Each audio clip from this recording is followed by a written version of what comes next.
है कि हम जो है ना डिप्रेशन को बहुत ज़्यादा निगलेक्ट कर रहे होते हैं। एक बच्ची की मैं स्टोरी आपके साथ शेयर करूँगी और उसका कहना है कि इस ब्रेकअप की वजह से वो डिप्रेशन में चली गई। सोसाइटी जो है उसको ये कहा जाता है कि अगर तुम कुछ बोलोगी तो घर वालों की भी इज्जत चली जाएगी। अब जब हम इसको दबाते हैं तो ये ट्रॉमा बन जाती है और इवेंचुअली उनका ब्रेकअप हो जाता है।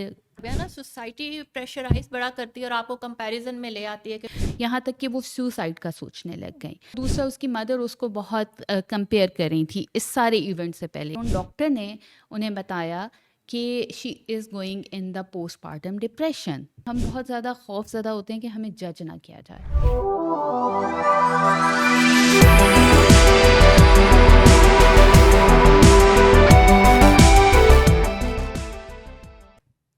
काश मुझे जीने का हुनर तो सिखाया होता, मुझे दुनिया से नहीं अपने रब से डराया होता, एक मर्द का नहीं अपने रब का पुजारी बनाया होता।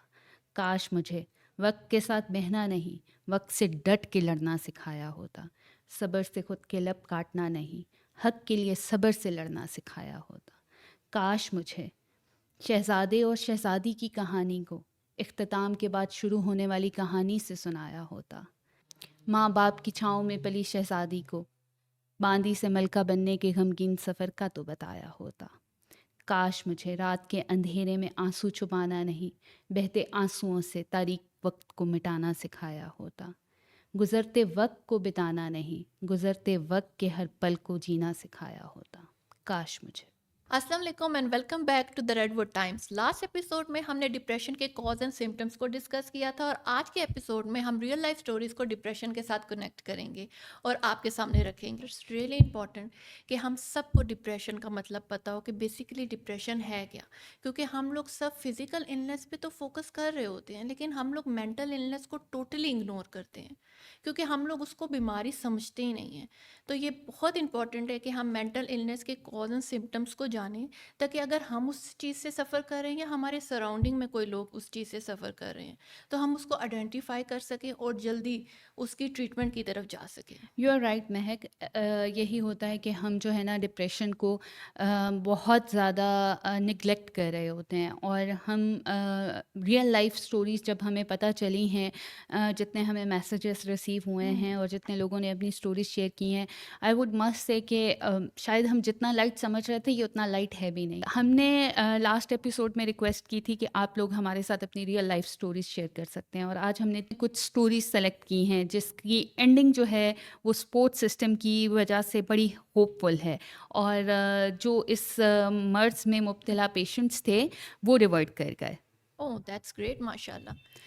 तो आज सबसे पहले जो मैं आपके साथ शेयर करूंगी वो एक यंग बच्ची की स्टोरी है। बहुत अफसोस से कहना पड़ता है कि जितनी भी स्टोरी शेयर हुई हैं उनमें से ऑलमोस्ट हर बच्ची ही बचपन में हरासमेंट का शिकार हुई है, जो कि एक बहुत अफसोस से बात है। खैर, एक बच्ची की मैं स्टोरी आपके साथ शेयर करूंगी। She is a young girl और बड़े दर्द से उसने अपनी स्टोरी को लिखा है कि शी हैज़ ट्रस्ट इश्यूज़ और वो कभी उसका ख्याल था कि किसी रिलेशनशिप में नहीं पड़ सकेगी because of that past trauma जिससे वो गुजरी है हरासमेंट का। बिल्कुल राबिया, ये बहुत कॉमन टॉपिक है और मेरा ख्याल है हर दूसरी बच्ची हैरेसमेंट का शिकार है। और मेरा ख्याल है उसकी आवाज़ को दबा दिया जाता है और कुछ बोलने नहीं दिया जाता, क्योंकि सोसाइटी जो है उसको ये कहा जाता है कि अगर तुम कुछ बोलोगी तो घर वालों की भी इज्जत चली जाएगी। अपने बहन भाइयों का सोचो, अपने अम्मा अब्बा का सोचो। तो मेरा ख्याल है ऐसा कुछ नहीं होना चाहिए। हर बच्ची को आपको कॉन्फिडेंस देना चाहिए कि अगर आपके साथ कोई ऐसी चीज़ हुई है तो speak it, speak for your right. बिल्कुल सही कह रही हैं और जब हम इसको दबाते हैं तो ये ट्रॉमा बन जाती है। और राइट महक, यही होता है कि हम जो है ना डिप्रेशन को बहुत ज़्यादा निगलेक्ट कर रहे होते हैं। इवेंचुअली उसको एक बहुत अच्छा दोस्त मिल गया और उसने उसके साथ अपनी सारी स्टोरी शेयर की और स्टोरी शेयर करने के बाद उस बच्चे ने उसे जज नहीं किया and she started feeling good vibes for him. और मतलब शी कॉन्फिडेंस डेवलप हो गया ना उस बंदे पे उसका। बिल्कुल, बिल्कुल, जो हम यूजुअली अपने घर से नहीं दे पा रहे होते। और फिर उस बच्ची का कहना ये है कि she was planning her future with him but eventually ऐसा हुआ कि उनके रास्ते नहीं मिल सके। बट राबिया, ऐसा क्या हुआ कि वो आज एक साथ नहीं है? महक ऐसा है कि हम ज़िंदगी में बहुत सारे लोगों से मिलते हैं, लेकिन हर एक के साथ हमारी मंजिल या रास्ते कनेक्ट नहीं करते। इस बच्ची की भी यही स्टोरी है, इवेंचुअली उनका ब्रेकअप हो जाता है कुछ भी रीज़न्स की वजह से। मैं थोड़ा-सा फ़ास्ट फॉरवर्ड चल के ये हुँ, बताना चाहूँगी कि वो किस तरह डिप्रेशन में गई और किस तरह उसने रिवर्ट किया। और उसका कहना है कि इस ब्रेकअप की वजह से वो डिप्रेशन में चली गई और उसका लाइफ में हुँ। इंटरेस्ट बिल्कुल ज़ीरो हो गया। वो अपने फ्यूचर को देख ही नहीं पा रही थी। She was totally hopeless about her future. यहाँ तक कि उसका पढ़ाई से भी दिल उठ गया, उसने लोगों के साथ मिंगल करना छोड़ दिया। सोशल लाइफ तो सोशल लाइफ, उसकी जो फिज़िकल लाइफ थी उसने अपनी हाइजीन का अपना ख्याल रखना भी छोड़ दिया। बट सरप्राइजिंगली क्या आप ये जानना चाहेंगी कि उसके साथ कौन खड़ा हुआ आके जिसने उसको इस डिप्रेशन बिल्कुल से बाहर राबिया। निकाला? She was her mom. Oh! और आपको हुँ, बहुत बहुत आप होपफुल हो जाएंगी कि किस तरह उसकी मदर ने ये देखा हुँ। कि ये बच्ची जो है मेरी वो बिल्कुल एक्टिविटीज़ इसकी ज़ीरो हो गई हैं, कुछ बोल नहीं पा रही, अपना ख्याल नहीं रख रही।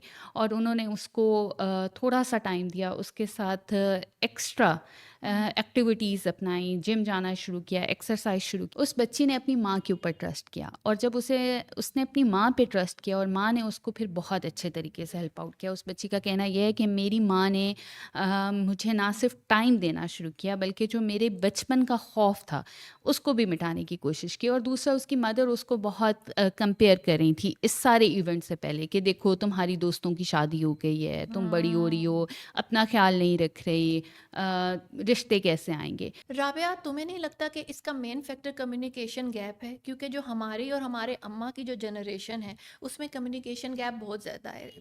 आज की जो जनरेशन है, मेरा ख़्याल है वो तो आराम से अपने पेरेंट्स के साथ कम्युनिकेट करती है और कर सकती है कोई भी बात। तो मेरा ख़्याल है आज की जनरेशन में तो इतना इश्यू नहीं होना चाहिए इस बात को लेके। महक बिल्कुल, कम्युनिकेशन गैप तो किसी भी जनरेशन में आ सकता है क्योंकि ऐसा ही होता है कि हम बहुत ज़्यादा खौफज़दा होते हैं कि हमें जज ना किया जाए और इस जजमेंट के खौफ की वजह से हम बहुत सारी चीज़ें अपने पेरेंट्स, अपने बहन भाइयों, इवन समटाइम्स अपने दोस्तों से भी नहीं हुँ। शेयर कर सकते। बिल्कुल मिस राबिया, अगर मैं आपकी इसी स्टोरी से अपनी वन ऑफ माय कोलीग उसकी स्टोरी को रिलेट करूं तो बिल्कुल ऐसी ही है। वो अपने टीन में एक टॉक्सिक रिलेशन में पड़ गई थी और वो बंदा उसको फिजिकली और मेंटली टॉर्चर भी कर रहा था। और इवेंचुअली क्या हुआ, वो डिप्रेशन में जाने लग गई, अपने रूम से बाहर ना निकलना, ऑल द टाइम क्राइंग, और सोना नहीं, नींद नहीं पूरी होना उसकी, खाना पीना बिल्कुल छोड़ देना। और वो अपने पेरेंट्स से भी इस बात को कम्युनिकेट नहीं कर पा रही थी इस डर से कि वो पता नहीं इस बात को कैसे रिएक्ट करेंगे। लेकिन जब उसकी अम्मा ने सब कुछ नोट डाउन किया और उसके पास गई और उससे पूछा बच्चे प्रॉब्लम क्या है, तो उसने बताई। तो उसकी अम्मा ने सबसे पहले क्या किया कि उस रिलेशन को उस बंदे से सबसे पहले ख़त्म कराया और फिर उसको हेल्दी एक्टिविटीज़ में इन्वॉल्व किया। जैसे अगर साथ खाना है तो बिल्कुल साथ खाएंगे, टीवी देखना है तो साथ देखेंगे, वॉक, जिम। प्लस उसकी फैमिली में जॉब करना अलाउ नहीं था, लेकिन उसकी अम्मा ने सपोर्ट किया कि वो जॉब करे ताकि वो चार लोगों में उठना बैठना करे तो ये चीज़ें उसके माइंड से निकलें, डाइवर्ट हो उसका माइंड। और इवेंचुअली वो स्लोली एंड ग्रेजुअली इस चीज़ से निकल पाई। बिल्कुल, आप सही कह रही हैं महक। सपोर्ट सिस्टम बहुत मैटर हम्म। करता है। दूसरी जो स्टोरी मैं आपके साथ शेयर करना चाहूँगी वो एक यंग लड़की की है जो कि अभी-अभी माँ बनी हैं और उनका कहना ये है कि वो पोस्टपार्टम डिप्रेशन में गईं और उसके बारे में ना उनको पता था और ना ही उनकी फैमिली को पता था।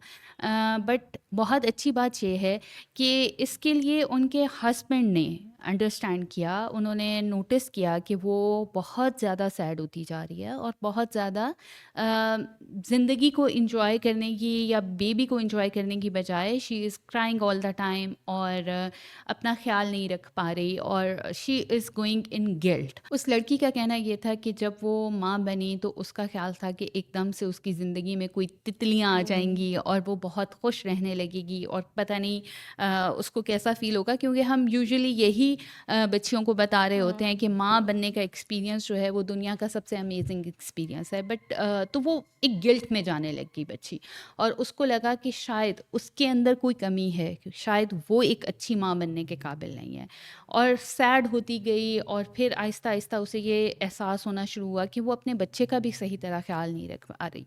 अब हो ये रहा था कि एक तरफ तो वो सैड हो रही थी, अपने आप को लेज़ी फील कर रही थी, एक्टिविटीज़ बहुत कम हो गई थी।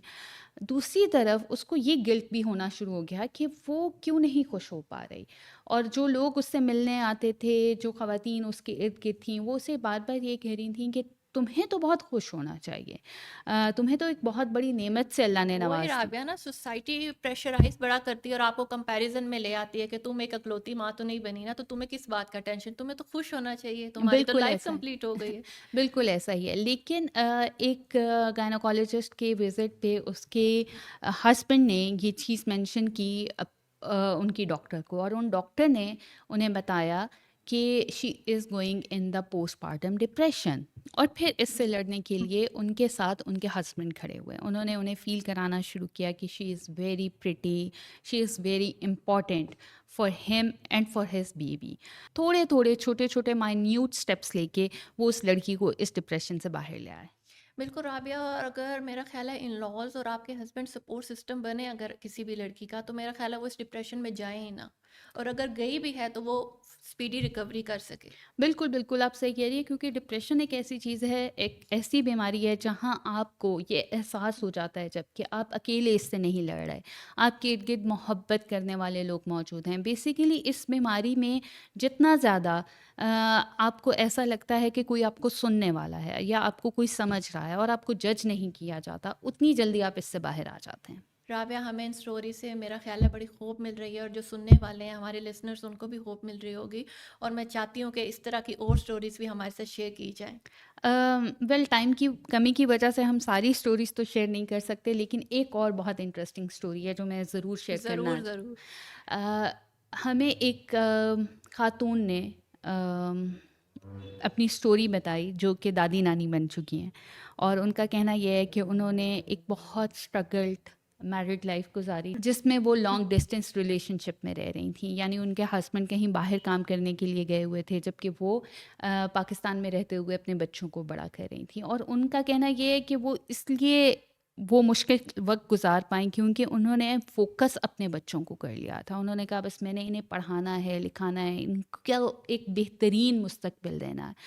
और इवेंचुअली जब वो ये सब कर पाईं और उनके बच्चे किसी न किसी मकाम पे पहुंच गए, उनकी शादियां हो गईं, जब वो फ़ारिग हुई और उनके हस्बैंड भी वापस आ गए, और उनका कहना यह है कि मैं बहुत अपने आप को जज कर रही थी कि मुझे तो अब बहुत खुश होना चाहिए कि मेरा लाइफ पार्टनर अब मेरे साथ है, तो मैं क्यों सैड हो रही हूँ। वेल, वो अपनी सैडनेस को फिगर आउट नहीं कर पा रही थी कि वो क्या वजूहात हैं जिसकी वजह से वो इतनी डाउन हो गई हैं, इतनी लेज़ी हो गई हैं, उन्हें कोई होप नज़र नहीं आ रही। यहाँ तक कि वो सुसाइड का सोचने लग गई।